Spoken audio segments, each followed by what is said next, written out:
Yung dating adik sa kape, ngayon, mainit na tubig na lang ang pina-partner sa tinapay. Masaya at masarap na morning everyone! Ay nako, simulan nga natin ang ating umaga ng mainit na tubig at isang tinapay na samon. Samahan mo pa nga ng napaka-cute na mga babies na talaga namang sobrang sarap sa pakiramdam kapag gaganito ang iyong nabubungaran sa umaga.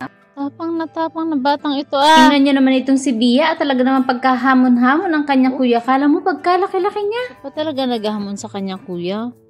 Nako, pagka ito'y pinatulan ni Savi, aywan ko na lang kung hindi tumalsik.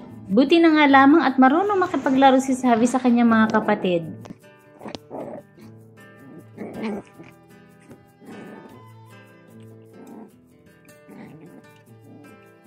Nung una nga, halos ayaw naming ipalaro kay Savi kasi nga kakoy baka patulan yung kanyang mga kapatid pagkaliliit pa naman. Pero nakita naman namin na safe yung dalawang babies kaya pinayagan na namin na makipaglaro sa kanyang kuya Savi.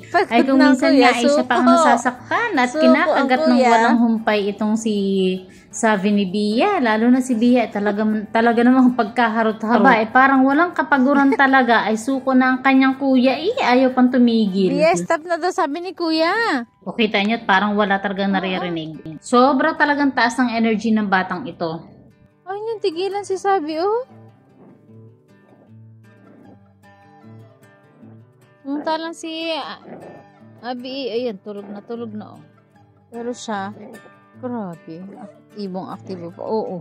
Ay, sino ba talagang hindi maaaliw dito sa batang ito? Pagkaka-cute naman talaga. At talaga naman thankful din kami dahil si Savi ay marunong makapaglaro sa kanyang kapatid. Na-stress na si kuya, anak. Oy, na-stress na si kuya. Hindi lang talaga mapatulan ni Savi kahit stress na siya. Finally, nagising na rin si Abby. Good morning. Abi? Napansin niyo po ba malinis na yung kanilang mga mata kasi yan ay ginupitan ko na. Kitang-kita na ang mata, lalong gumanda. Abi. Bababa ikaw? Bababa ka? Ha? Hello? Baby? Sobrang cute.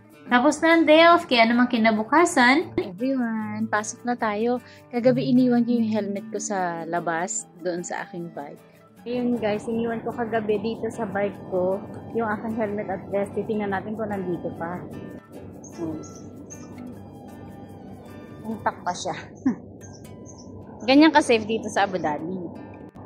Ayun na nga, at pagbaba ko ay intact pa rin ang lahat ng gamit ko na iniwan ko kagabi dito sa aking bike. At pag ako hindi nagtakip ng mukha, ay para na naman akong sinapok. At syempre, itong ating helmet, itong ating vest, ay talagang hindi pa pwedeng hindi mo ilalagayan at siguradong penalty kapag ikay nahuli ng batas dito. O at pagkatapos ko naman yan, ay tinanggal ko na yung lock at nang tayo makaarusan at makapasok na. At baka tayo imalit na naman, aba, ayari na naman tayo. O hala, tara na tayo, bumiyahin na dito. Ay dito na ako nadaan at dahil medyo shortcut nga dito, kaya lang ay talagang medyo maraming sasakyan dito. Kaya ako'y pasingit-singit din. Isa pa ay one way baga ito, kaya lang ay talagang medyo matigas din ang ulo ng inyong salonistang mangyan minsan. O, diba? Ay talaga ako'y pasingit-singit nga dyan. Saglitan lang naman ang biyahe ko mula sa bahay hanggang dito sa aming salon. Kaya nga lamang, pagka ikaw ay naabutan dito sa signal, ay di mga 1 minute to 2 minutes ka pang titigil bago ka makaarusa. Sadyang dito ay talagang susunod ka sa trapiko at pag hindi ay talagang mape-penalty ka ay sayang pa, pambili ng bigas din yun. Talagang ang penalty dito ay hindi mo katutuwaan.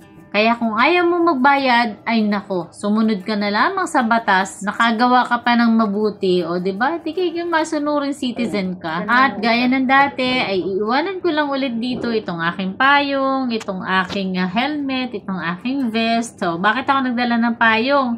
Ay pagka minsan, katanghalian tapat ako yung napapaibig ng chai o kaya ng tinapay o kaya nung banana fry. Minsan ako naiinitan din dito sa likod ng aming salon. Ay kahit malapit ay talagang masakit nga sa mukha ang init ay heto na nga nandito na tayo sa ating salon. Ay heto nga nagkagulatan pa kami ni kuya nagde-deliver. Pagdating ko naman dito sa salon ay sinimulan ko na maglinis, magkutkut dyan ang kung ano-anong pwedeng gawin. At dahil ako naiinip kapag ako hindi nagtatrabaho At habang ako ay nagtatrabaho dito, abay, nakaisip pa nga ng gimmick. Uy, nandiyan ka pala. Huwag mo kung basta titigan at panoorin. Mag-iwan ka na rin ng bakas para masundan ko yung bahay.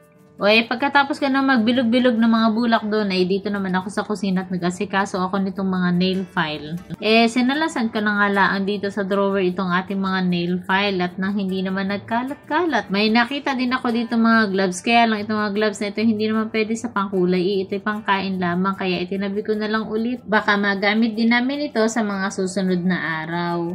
At pagkatapos ko naman dyan ay lumipat naman ako dito sa aming mga hair colors. Sinalansan ko na nga maigi yung ating mga hair colors at talaga namang hiwa-hiwalay ay napansin ko talaga ako napakahaba na rin ang aking buhok at hindi ko na rin naasikaso na kulayan pa. Tinanggal ko na rin dyan yung mga bote na wala ng laman at kakit pang pasikip lamang. Sa paglilinis ko ngayon nakakita ako dito ng pausukan ng buko. Kakit magpapausok nga ako at nang lalo pang bumango ang aming salon. Kaya lamang ito pala'y uling. Akala ko naman ito yung bukor.